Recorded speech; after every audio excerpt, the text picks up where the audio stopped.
The massive council chamber on Centauri Station buzzed with tension as representatives from dozens of alien species gathered for the emergency session.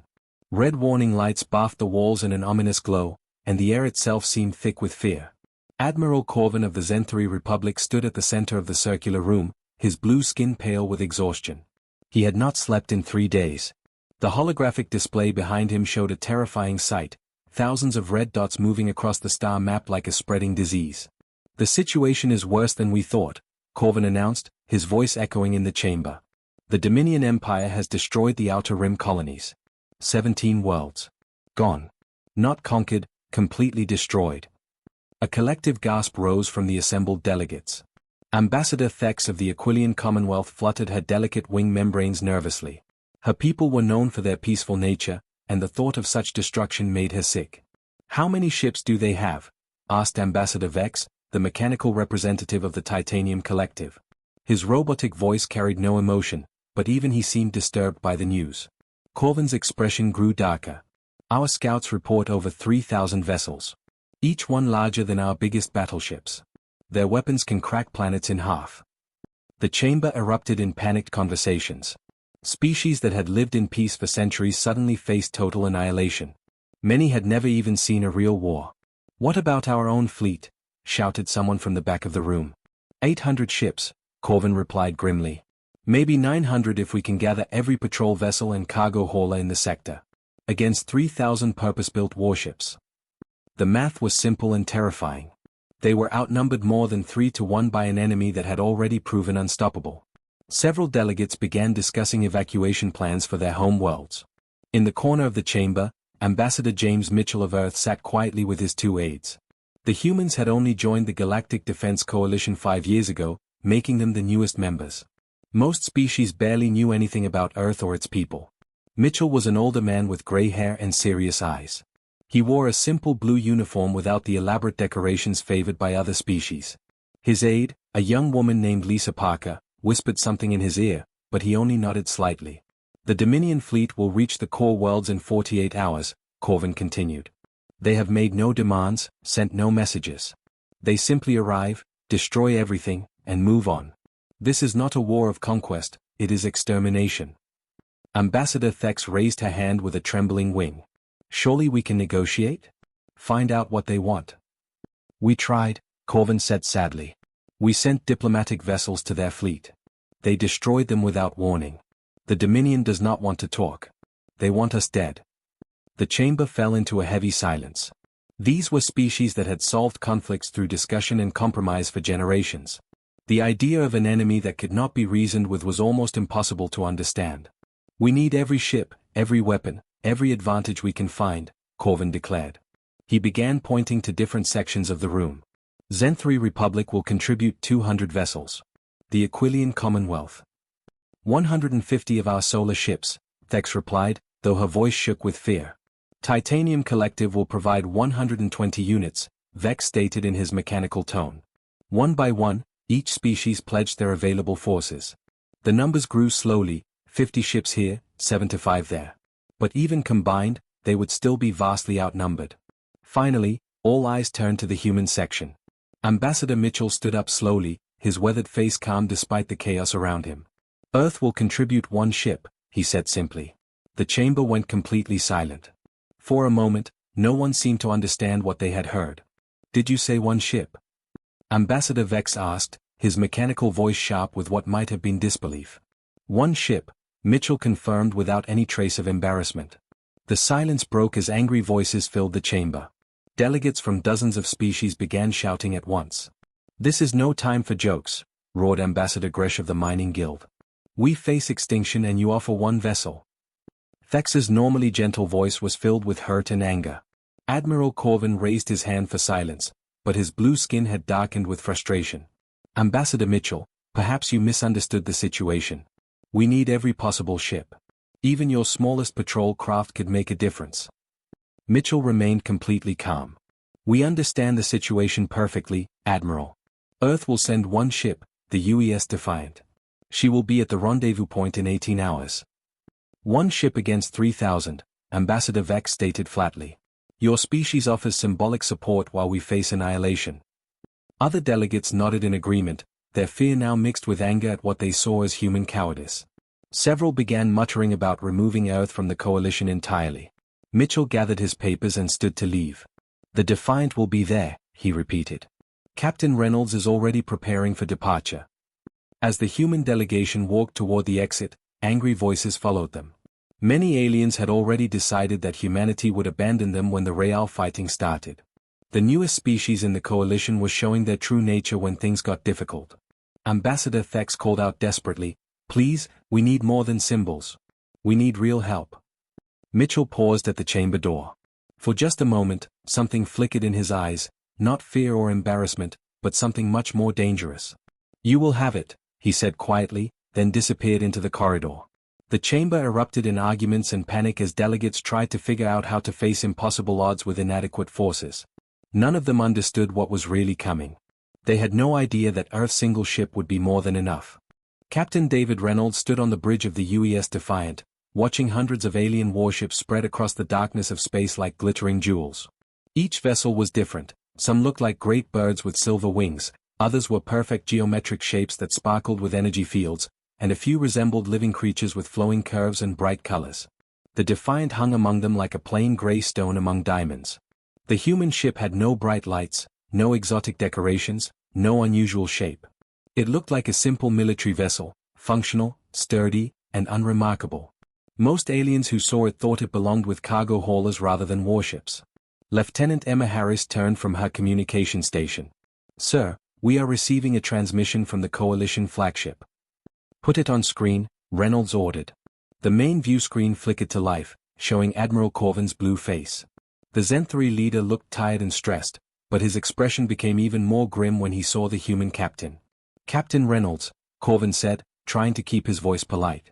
"I must say, your vessel is smaller than we expected." Reynolds glanced around his bridge. The Defiant was indeed unremarkable compared to the alien ships outside. No crew member showed any embarrassment about this fact. They worked quietly at their stations, checking systems and preparing equipment with calm efficiency. "She serves our purposes, Admiral," Reynolds replied simply. Corvin's blue skin darkened slightly with barely controlled frustration. "I am sure she does. However, given the nature of this threat, we have decided to position your ship with the evacuation transports in the rear. Your primary mission will be to protect civilian vessels if our main line fails."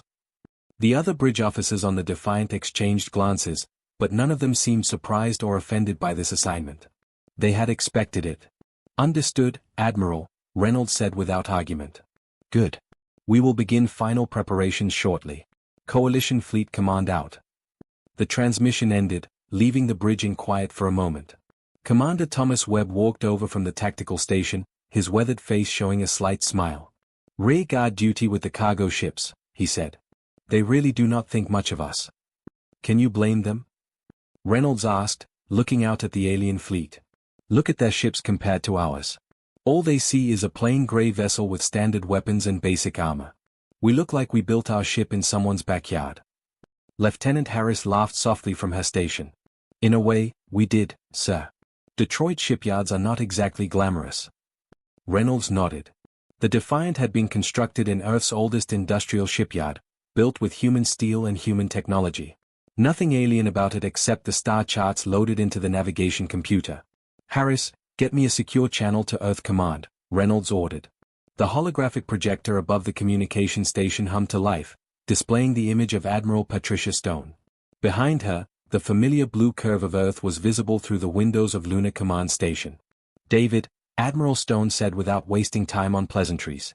"What is your status?" "In position with the Coalition fleet. They have placed us in the rear with evacuation ships. The alien commanders seem to think we are not capable of frontline combat." Stone's expression did not change. "Probably for the best. Fewer complications when things start. How long until the enemy arrives?" Reynolds checked his chronometer. 6 hours, 12 minutes. "Rules of engagement. Full authorization has been granted. No restrictions." Admiral Stone nodded grimly. "Then may God help anyone who stands against you. Earth Command out." As the transmission ended, Webb moved closer to Reynolds. The older commander had served in 3 previous conflicts and understood exactly what their orders meant. "Sir, all departments report ready. Weapon systems are charged, shields are online, and the crew is at battle stations. We are as prepared as we can be. Reynolds turned back to the view screen, where alien ships continued moving into defensive formations. The Coalition fleet was impressive in its own way, hundreds of vessels representing dozens of different species and technologies. Each ship was a work of art, designed by civilizations that had turned warfare into something elegant and refined. They had no idea what they were about to witness. Commander Webb, what do our sensors tell us about the Coalition ships? Webb consulted his tactical display. Standard energy weapons, particle beam cannons, plasma torpedoes. Their defensive systems rely mainly on energy shields and ablative armor. Most of their vessels appear designed for long-range engagement with minimal casualties. Civilized warfare, Reynolds said quietly. Yes, sir. They fight wars the way people might play chess, carefully, with rules, trying to minimize damage and loss of life. Reynolds nodded. Most alien species had evolved beyond the brutal conflicts that had shaped human history. Their wars were polite affairs with limited objectives and negotiated endings. They had never needed to develop the kind of weapons Earth had created. And what do they think of our capabilities? Reynolds asked. Harris checked her communication logs. Based on intercepted transmissions between alien ships, they estimate our firepower as equivalent to a standard Coalition cruiser. Maybe slightly less advanced. They think we are harmless, Webb observed. Not harmless, Reynolds corrected. Just not particularly dangerous. To them, we look like a species that has barely mastered spaceflight, trying to help with equipment that is decades behind their technology. Through the view screen, more alien vessels moved into position. Beautiful ships with elegant lines and sophisticated systems, crewed by beings who had known peace for centuries. They were about to learn something about their newest allies that would change everything. The Defiant waited patiently among them, gray and unremarkable, carrying secrets that would reshape the galaxy. The enemy arrived like a nightmare made real. Space itself seemed to tear open as thousands of black ships emerged from hyperspace in perfect formation. The Dominion fleet stretched across the star field like a dark cloud, each vessel larger than anything the Coalition had ever built. On the bridge of the Coalition flagship, Admiral Corvin felt his blood turn to ice. The intelligence reports had been accurate, but seeing 3,000 enemy warships with his own eyes was terrifying. Each Dominion vessel bristled with weapon ports and armor that looked thick enough to stop a meteor. All ships, assume defensive formation Delta 9, Corvin broadcast to his fleet. His voice remained steady despite the fear growing in his chest. Prepare for combat. His tactical officer, a veteran of many smaller conflicts, stared at his sensor readings with wide eyes. Admiral, their lead ships are powering weapons. Energy signatures are off our scale. Corvin nodded grimly.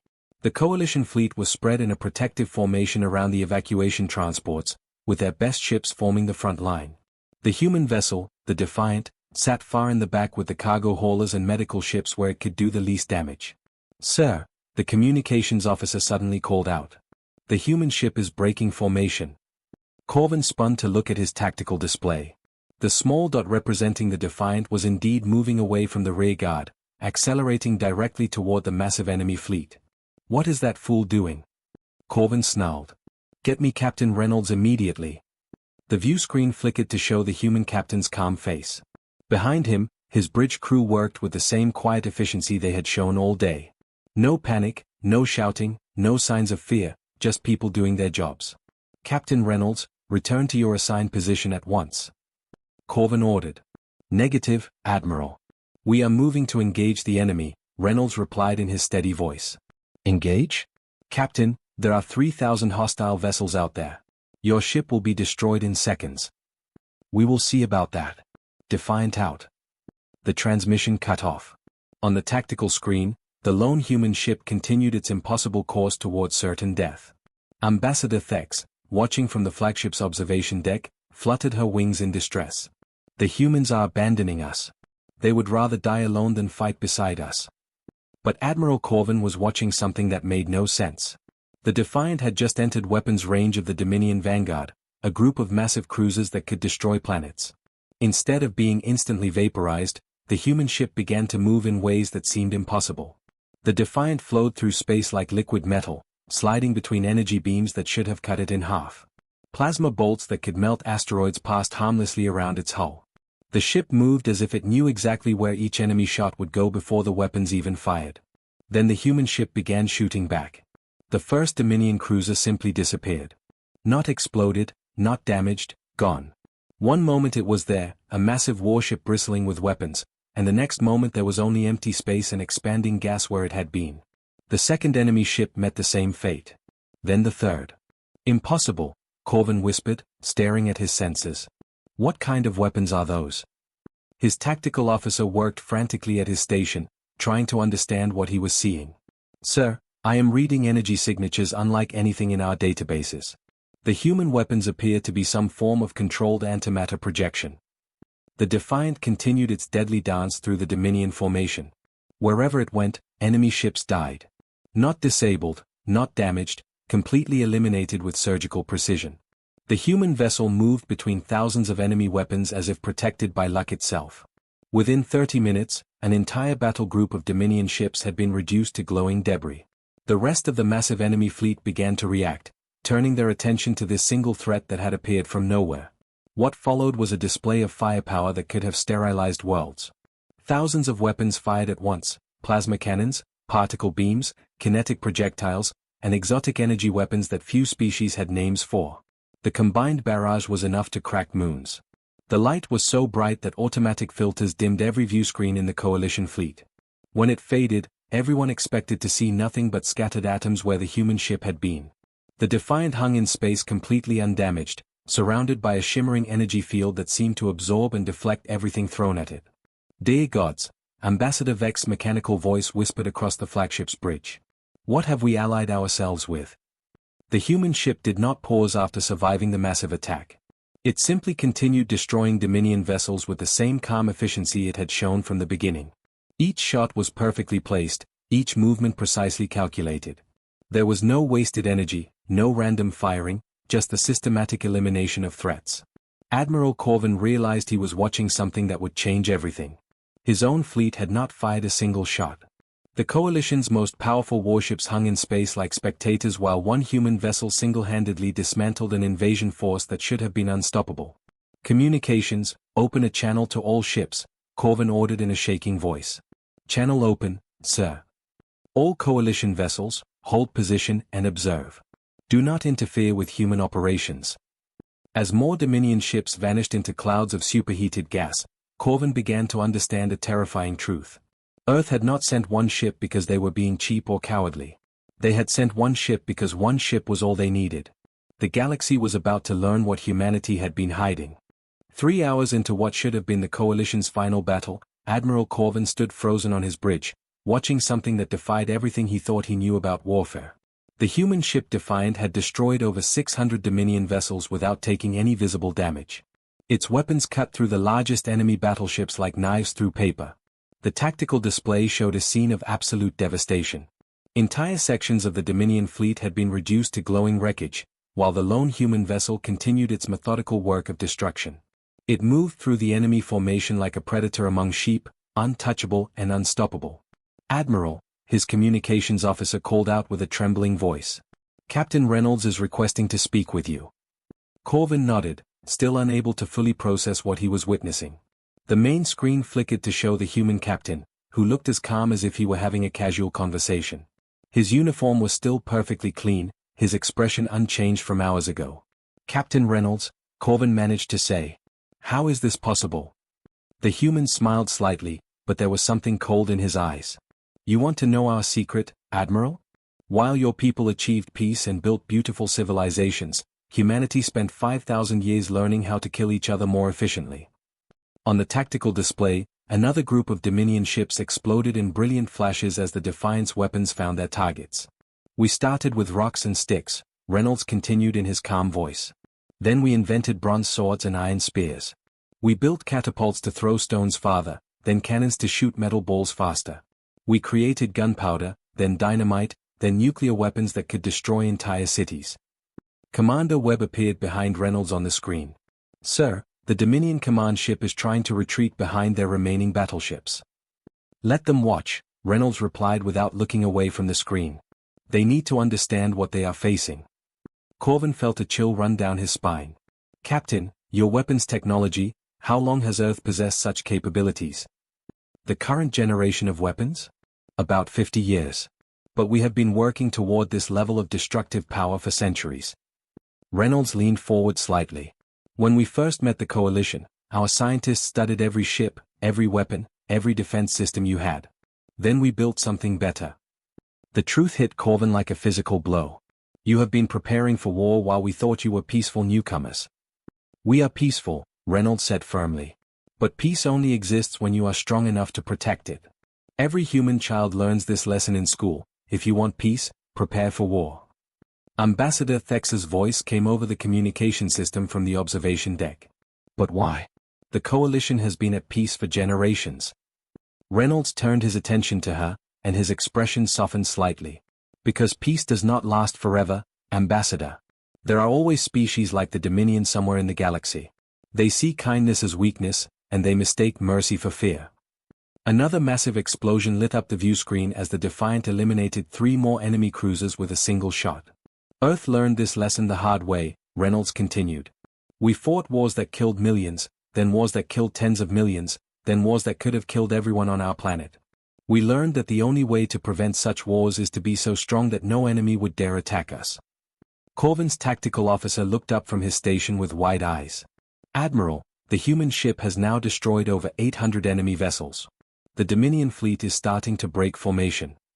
How many ships like the Defiant does Earth possess?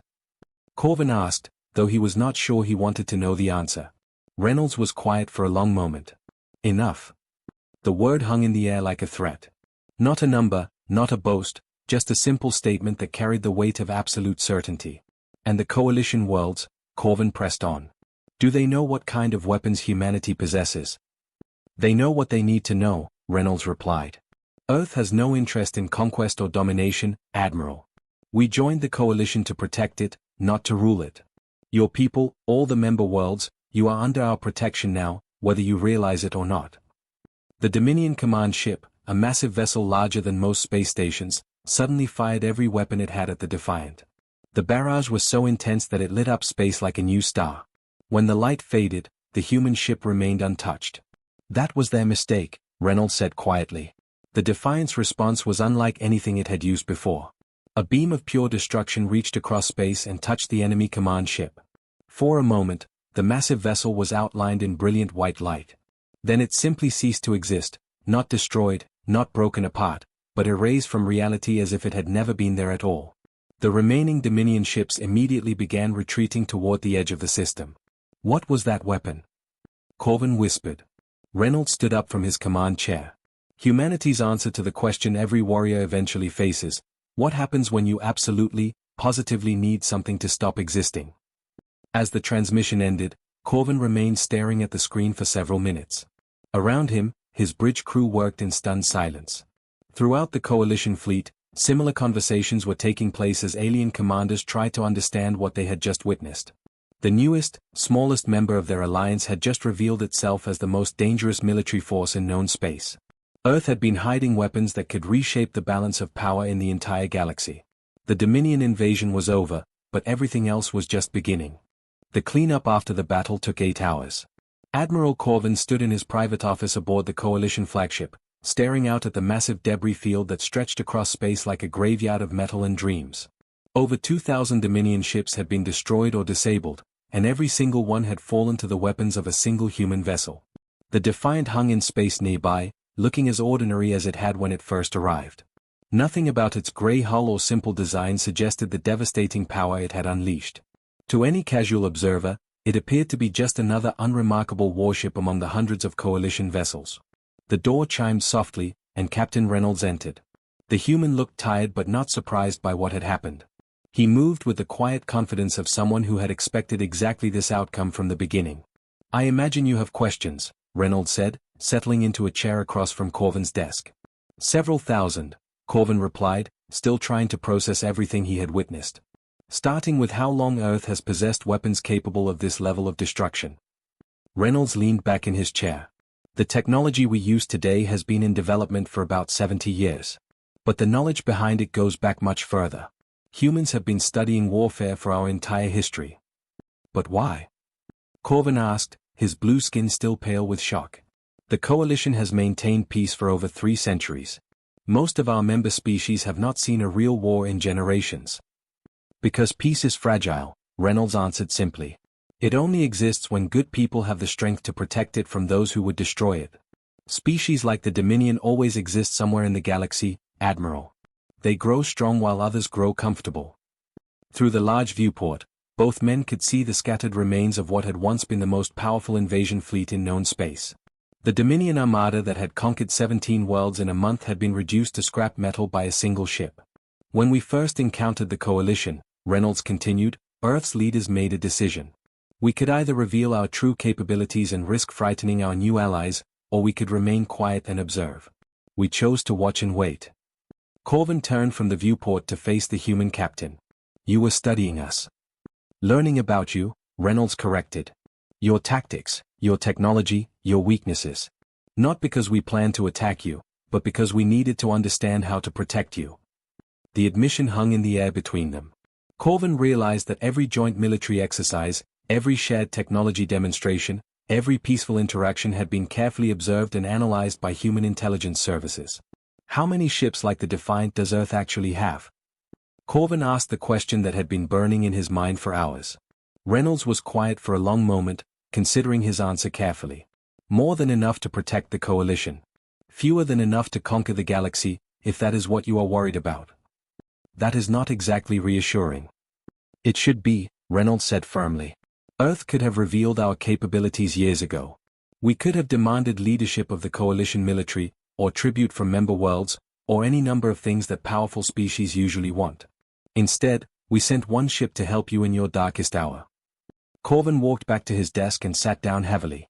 The events of the day had shaken everything he thought he knew about galactic politics and military power. The other species in the Coalition, he said slowly. How will they react when they learn what humanity has been hiding? They will react the way most people do when they discover their quiet neighbor has been keeping secrets, Reynolds replied. Some will be grateful. Some will be angry. Some will be afraid. And if they demand that Earth share this technology? Reynolds's expression hardened slightly. They are welcome to ask. But these weapons were built with human blood and human sacrifice. We will not hand them over to be used by others. The door chimed again, and Ambassador Thex entered with several other Coalition representatives. The Aquilian's delicate features showed a mixture of gratitude and concern. Captain Reynolds, she said formally. The Coalition Council has asked me to express our thanks for Earth's assistance today. You are welcome, Reynolds replied simply. Ambassador Vex, the mechanical representative, stepped forward. There are questions about Earth's military capabilities that must be addressed. The Council requires full disclosure of human weapons technology. Reynolds stood up slowly, his calm demeanor never changing. Ambassador Vex, Earth will share what information we choose to share, when we choose to share it. We are members of the Coalition, not subjects of it. The security of all member worlds requires transparency, Vex pressed on. The security of all member worlds requires that someone be strong enough to protect them, Reynolds countered. Today, that someone was Earth. Tomorrow, it will still be Earth. The day after that, it will continue to be Earth. Vex fluttered her wings nervously. Captain, we understand your position, but surely you can appreciate our concerns. Your weapons could destroy entire fleets. They just did, Reynolds said quietly. And they were used to protect you, not threaten you. That should tell you everything you need to know about Earth's intentions. As the alien representatives continued their questions and concerns, Corvin realized that the galaxy had fundamentally changed in the span of a single day. The balance of power had shifted completely, and everyone was still trying to understand what that meant. But one thing was clear, Earth had sent one ship to a fleet war, and it had been more than enough. It would always be enough. The age of human protection had begun.